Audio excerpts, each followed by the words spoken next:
Supply. कल भी हमने इसको देखा था टॉपिक को। अब इसमें ये चीज़ है कि हम एक पावर सप्लाई जो है वो बनाते हैं, इसको शो कर रहे हैं पॉजिटिव और नेगेटिव से। और चूँकि हर पावर सप्लाई अपनी इंटरनल रेजिस्टेंस रखती है, तो उसको उसी सर्किट के अंदर आप स्मॉल आर को शो कर देते हैं पावर सप्लाई के साथ। और दूसरी जो रेजिस्टेंस है जिसके ऊपर जाके पावर सप्लाई ने काम करना है, अपने पोटेंशियल को अप्लाई करना है, वो अलग से हम बना देते हैं कैपिटल आर। इसको आप यूँ समझ सकते हैं कि कैपिटल आर आपके पास ऐसे है जैसे आप एक बैटरी से कोई बल्ब ऑन करना चाह रहे हैं, तो वो बल्ब जो है वो कैपिटल आर है। अब आपने उसके साथ सेल कनेक्ट किया, सेल की वोल्टेज सपोज 3 वोल्ट्स, तो बल्ब के अक्रॉस जिस पे हम ये इसे कनेक्ट कर रहे हैं, तो अगर इसकी ईएमएफ जो है वो 3 वोल्ट्स है, तो वो सारी की सारी इस सेल के अक्रॉस अप्लाई नहीं हो जाएगी। जब वो अपनी ईएमएफ से इसके अक्रॉस पोटेंशियल डिफरेंस आर के अक्रॉस अप्लाई करने लगेंगे, या पावर सप्लाई इसको पावर सप्लाई करेगी, तो वो पूरी की पूरी पावर यहाँ पे ट्रांसफ़र नहीं होगी। इसी तरह पूरा का पूरा पोटेंशियल यहाँ पे ट्रांसफ़र नहीं होगा। बैटरी के अंदर ही कुछ पोटेंशियल जो है वो एक्सपेंस कर जाएगा, बैटरी के अंदर ही वो कुछ पोटेंशियल जो है वो वहाँ पे ज़ाया हो जाएगा। तो वो किस चीज़ में ज़ाया होगा? वो कुछ इंटरनल रेजिस्टेंसेस को ओवरकम करने में ज़ाया होगा। तो उस सारी इंटरनल रेजिस्टेंस को हमने स्मॉल आर से यहाँ पे शो कर दिया। तो अब हमारी ओवरऑल जो इक्वेशन बनेगी वो इस तरह से बनेगी कि बैटरी ने तो पूरी ईएमएफ ई दी, उसके आगे जाके दो हिस्से हो गए कि जब करंट ने मूव किया तो I इंटू कैपिटल आर, ये तो पोटेंशियल डिफरेंस अप्लाई हुआ उस रेजिस्टेंस के अक्रॉस, और plus I into small r, ये पोटेंशियल बैटरी के अंदर ही अप्लाई होके ज़ाया हो गया। तो हमारी इक्वेशन बनी कि E के दो हिस्से हो गए। E की यूनिट भी वोल्ट है, I इंटू आर ये भी वोल्टेज का ही फार्मूला है, और I इंटू स्मॉल आर ये भी वोल्टेज का ही फार्मूला है। तो इट मीन्स के EMF के दो हिस्से हो गए, एक ये V बन गया I इंटू आर, और एक ये V बन गया I इंटू स्मॉल आर। तो जो I इंटू कैपिटल आर है, ये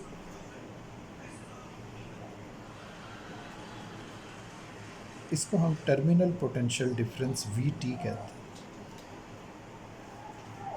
तो अब हम इक्वेशन को यूँ लिख सकते हैं, so EMF is equal to terminal potential across the terminals of the device, जिसको हमने यूज़ करने, जैसे मैंने कहा था आप एक बल्ब ऑन करना चाह रहे हैं, चलें बल्ब नहीं ऑन करते, आप एक फ़ैन ऑन करना चाह रहे हैं, आप कोई भी काम इस सेल से लेना चाह रहे हैं, तो आप जो भी काम इससे लेना चाह रहे हैं, वो डिवाइस जिसने ये काम करके देना है वो कैपिटल आर कहलाएगी। चाहे वो बल्ब है, चाहे वो फ़ैन है, चाहे वो आयरन इस्त्री है, चाहे वो कोई भी चीज़ आपकी है, चाहे वो रिमोट कंट्रोल है, तो जो भी आपकी यूजिंग डिवाइस होगी वो कैपिटल आर कहलाएगी। और जैसे ही आपके सेल काम करना शुरू करेंगे, बैटरी जिनको बैटरीज़ भी कहते हैं, पावर सप्लाई भी कहते हैं, जैसे ही उसमें से करंट पास करना शुरू करेगी आगे की तरफ, तो उसी सेल के अंदर की जो रेजिस्टेंसेस हैं उसको ब्लॉक करेंगी। उस रेजिस्टेंस को इंटरनल रेजिस्टेंस स्मॉल आर कहते हैं। उससे ये इक्वेशन हमने ओवरऑल बना ली। अब हमारा चूँकि मतलब ये होता है कि हमने जो डिवाइस ऑन की है उसने कितना पोटेंशियल लिया, उसने कितनी एनर्जी ली, उसने कितनी एनर्जी खर्च की, तो हमारा चूँकि मकसद या हमारा इंटरेस्ट आप कह लें उसके साथ है कि आपने एक बल्ब ऑन किया है तो वो कितनी लाइट दे रहा है, क्या वो काफ़ी है आपको कमरे में, उससे आपका मकसद पूरा हो रहा है। अगर वो फ़ैन चल रहा है तो क्या आपका मकसद उससे पूरा हो रहा है। आपने अगर किसी और चीज़ को उससे चलाया तो क्या उससे मकसद पूरा हो रहा है। तो हम अपने फार्मूले को देखें, शिफ्ट करेंगे कि VT को अकेला कर दें, ये इंटरेस्ट है हमारा कि VT कितनी है, और IR को दूसरी तरफ शिफ्ट कर लें। So terminal potential difference is equal to EMF supplied by the battery minus voltage dropped inside the power supply, voltage dropped inside the power supply। तो उसको ये मैंने रेड मार्कर से एनसर्कल कर दिया, तो ये ज़ाया हो रही है। अब इसके अंदर कुछ चीज़ें कि हम कहते हैं आइडियल केस।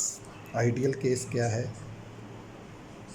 आइडियल केस ये है कि इंटरनल रेजिस्टेंस पे कोई आपकी वोल्टेज ज़ाया ना हो, तो फिर टर्मिनल पोटेंशियल किसके इक्वल आ जाएगा? ई के इक्वल आ जाएगा। लेकिन ऐसा होता नहीं, चूँकि वो तो आपका आइडियल केस है। तो इसलिए वो लिख रहे हैं कि अगर आप ये कंडीशन लेते हैं, कि कौन सी कंडीशन? के इंटरनल रेजिस्टेंस ज़ीरो है, तो गौर से देखें, बुक में भी लिखा हुआ है उसके साथ कि उसके आगे ब्रैकेट में उन्होंने लिखा है कि ये तो फिर बन गया ओपन सर्किट।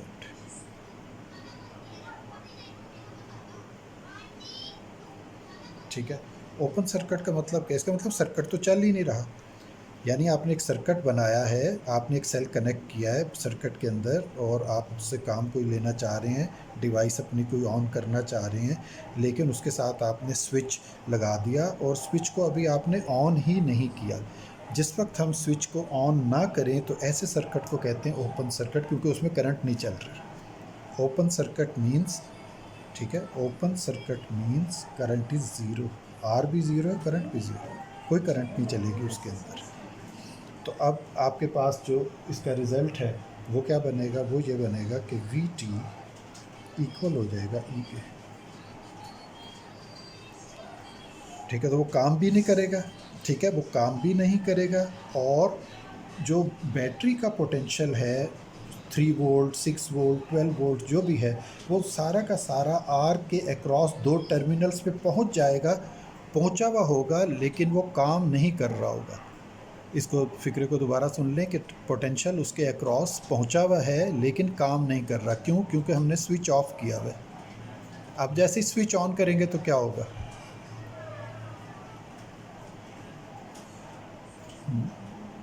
करंट चलेगी, आपकी डिवाइस ऑन होगी। ठीक है, तो कौन से फार्मूले पे वापस पहुंचेंगे? जैसे ही आप स्विच ऑन करेंगे तो आप पहुंचेंगे वापस इस फार्मूले के ऊपर आ जाएंगे। यहाँ पे काम करना शुरू कर दिया सर्किट ने, तो अब करंट भी चल रही है, आई भी मौजूद है, तो स्मॉल आर भी मौजूद है। तो स्मॉल आर भी ज़िंदा हो जाएगी दोबारा। जैसे ही स्विच ऑन करेंगे करंट भी चलना शुरू हो जाएगी। कुछ पोटेंशियल बैटरी के अंदर ही ज़ाया हो जाएगा और कुछ वहाँ पे पहुँचेगा, पूरा फिर नहीं पहुँचेगा।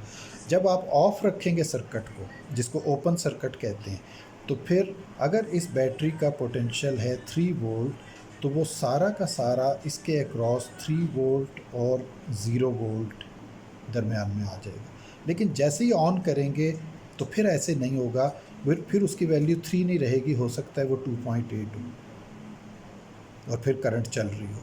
तो इट मीन्स के जब आप सर्किट को ऑन करेंगे तो इसका मतलब है कि तब पूरी की पूरी वोल्टेज उस डिवाइस को कभी भी नहीं मिलेगी।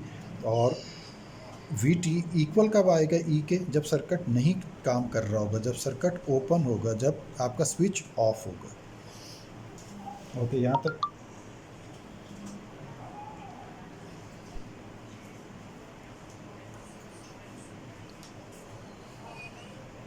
अच्छा ठीक है। ओके, हमने यहाँ तक, दोबारा मैं इसको रिपीट कर रहा हूँ, हमने यहाँ तक बात को समझा था कि ये एक बैटरी हमने कनेक्ट की है सर्किट के अंदर 3 वोल्ट्स की, और अगर आप इसके साथ हम एक स्विच भी लगा देते हैं। अभी देख लो, स्विच को आमतौर पे के कहते हैं ना, की कहते हैं के, तो हमने स्विच भी लगा दिया। तो जब हम स्विच को बंद रखेंगे, जब हम स्विच को ऑफ रखेंगे, ठीक है, तो ऐसे सर्किट को कहा जाएगा ओपन सर्किट। ठीक है, तो उस वक्त स्मॉल आर की वैल्यू क्या होगी? 0। ठीक है, ये बिल्कुल ऐसे ही है जैसे हम ये कहें कि मैं काम करता हूँ तो थकता हूँ, समझ गए? तो मैं लेटा हुआ हूँ तो मैं कहूँ कि मैं बिल्कुल नहीं थका हुआ, इसलिए कि मैंने काम ही कोई नहीं किया। तो जब बैटरी काम ही कोई नहीं कर रही तो उसकी इंटरनल रेजिस्टेंस क्या हुई? 0। जब आपने स्विच स्विच को बंद किया हुआ है तो बैटरी काम ही कोई नहीं कर रही ना, तो उसकी इंटरनल रेजिस्टेंस क्या हुई? ज़ीरो। तो सर्किट में करंट कितनी चलेगी? ज़ीरो। और सर्किट क्या कहलाएगा?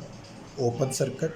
ऐसी सूरत में सारा सारा, अब गौर से सुने, अब ऐसी सूरत में सारा का सारा पोटेंशियल इस रेजिस्टर आर के अक्रॉस पहुंच के रुक जाएगा, लेकिन वो पोटेंशियल आगे करंट चलाने के काम नहीं आ सकता क्योंकि स्विच ऑफ है, स्विच बंद है। यहाँ तक ये बात बहुत इम्पॉर्टेंट कॉन्सेप्ट है कि ओपन सर्किट किसको हम कहते हैं। ओपन सर्किट ऐसा सर्किट होता है कि आपके उस सर्किट में इलेक्ट्रिसिटी आपने पहुँचाई हुई है, सोर्स ऑफ बैटरी आपने पहुँचाया हुआ है, लेकिन आपने उसका स्विच ऑफ करके उससे जो निकलने वाली करंट है उसको आगे नहीं जाने दे रहे, तो फिर करंट तो हो गई ज़ीरो, लेकिन पोटेंशियल ज़ीरो नहीं होगा। आप समझ रहे हैं? जैसे आपका कमरा है, आपके कमरे में सारी लाइट्स ऑन है? नहीं, कुछ ऑन है, कुछ बंद है, ऐसे ही है ना। तो जो आपके कमरे में लाइट तो मौजूद है, 220 वोल्ट का पोटेंशियल डिफरेंस तो हर स्विच के अक्रॉस मौजूद है, लेकिन कुछ स्विच आपने ऑन किए हैं, कुछ स्विच आपने ऑफ़ किए हुए हैं। तो जो जो ऑफ़ किए हुए हैं उनके अक्रॉस पूरा 220 वोल्ट, 220 एक साइड पे एक वायर में और दूसरी में ज़ीरो, तो उसका डिफरेंस क्या बना? 220 माइनस ज़ीरो, 220 बना, वो पूरा मौजूद है। लेकिन जो स्विच आपने ऑन किया हुआ है, जो उसको ओपन नहीं कहेंगे, उसको क्लोज़ कहेंगे, जो ऑन है, जिसकी लाइट जल रही है, उस पे 220 नहीं है। समझ गए? उस पे 220 नहीं है, उस पे 220 से कम है। वो क्यों? क्योंकि वो वर्क कर रहा है और वर्क करते हुए उसका कुछ पोटेंशियल स्मॉल आर रेजिस्टेंस के ऊपर अपनी एफिशिएंसी को ज़ाया कर रहा है, अपनी एफिशिएंसी को अप्लाई कर रहा है। तो कुछ पोटेंशियल, चाहे 220 में से 5 वोल्ट है, 7 वोल्ट है, 2 वोल्ट है, वो वहाँ पे अप्लाई हो रहा है। तो बाकी कितना बचा? 5 माइनस कर दें 220 में से, तो 215 उसके अक्रॉस जाके लाइट को ऑन किए हुए। तो जो लाइट नहीं ऑन उसके अक्रॉस पूरा पोटेंशियल है 220, लेकिन जो ऑन है उसके अक्रॉस पूरा नहीं है। तो कुछ उसमें से पोटेंशियल कम हुआ हुआ है, और वो पोटेंशियल कितना है? ये रेड सर्कल वाला।